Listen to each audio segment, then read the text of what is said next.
Бізде DIY рубрикасы, және мен бүгін андай керемет әдемі помпондарды жасауды үйретемін. Тоқыма жіптен. Осындай түрлі түсінде жасауға болады. Немесе мынандай бір түстен ғана жасауға болады. Енше бастайық.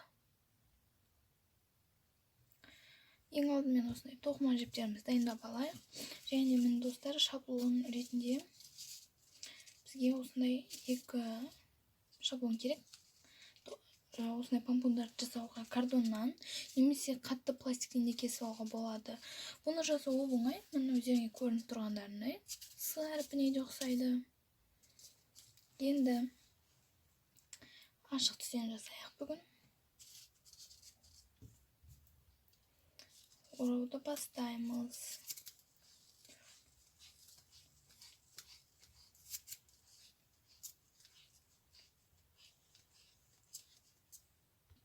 Мен достар, сары түстен 50 рет орадым. Бізге осындай бір орташа помпонды жасауға 100 орам қажет. Енді мен бір ғана түстен болғанды онша ұнатпаймын, сондықтан екі түстен 3, 4, 5, 6, 7 және де жасыл түстен де 50 орам жасаймын.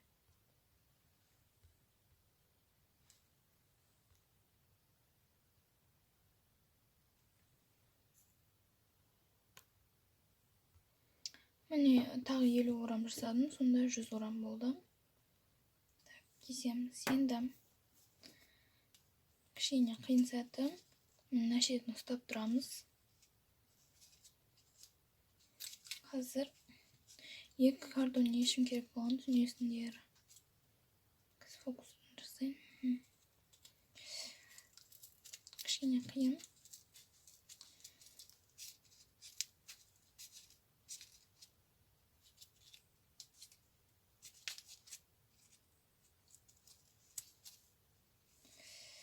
Айттым достар, қиынырақ.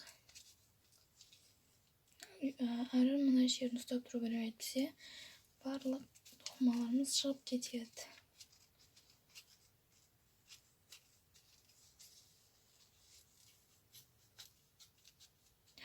Бір жібі түсті. Қиын жерінен шықтық. Енді жіпті аламын. Мынау екі картонның ортасынан өткіземін.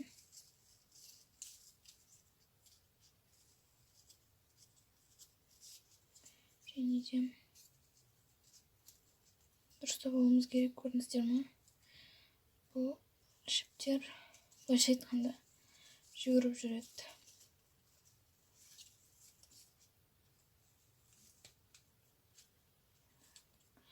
Жақсылап байлаймыз. Әйтпесе мына жіптеріміздің бәрі шығып кетеді. Екі рет байлаймын мен. Негізі бұлай көп жіп қалдырудың қажеті жоқ. Мына ортасы, енді дұрыстаймыз.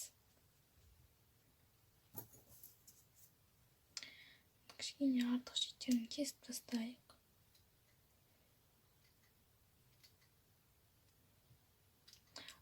Дәл осы жерде кесіп қызығып кетпеу керек. Себебі бізге кішкентай ғана болып қалған қажет емес. Енді былай істейміз. Домалатамыз, сөйте кішкене пышны болады. Так. Мен бұны коврик жасауға жинап атқандықтан осындай помпондар маған жеткілікті. Сіздер дәурек қылып жасасаңыздар болады. 200-300 ораммен. Кішірек болса, шаблонында кішірек қылып алу керек. Міне, осымен бүгінгі DIY-ымыз аяқталды. Каналға тіркелеміз. Астына қызыл нүкте бар, соны басамыз, және де лайк басамыз. Келесі кездескенше сау болыңдар достар.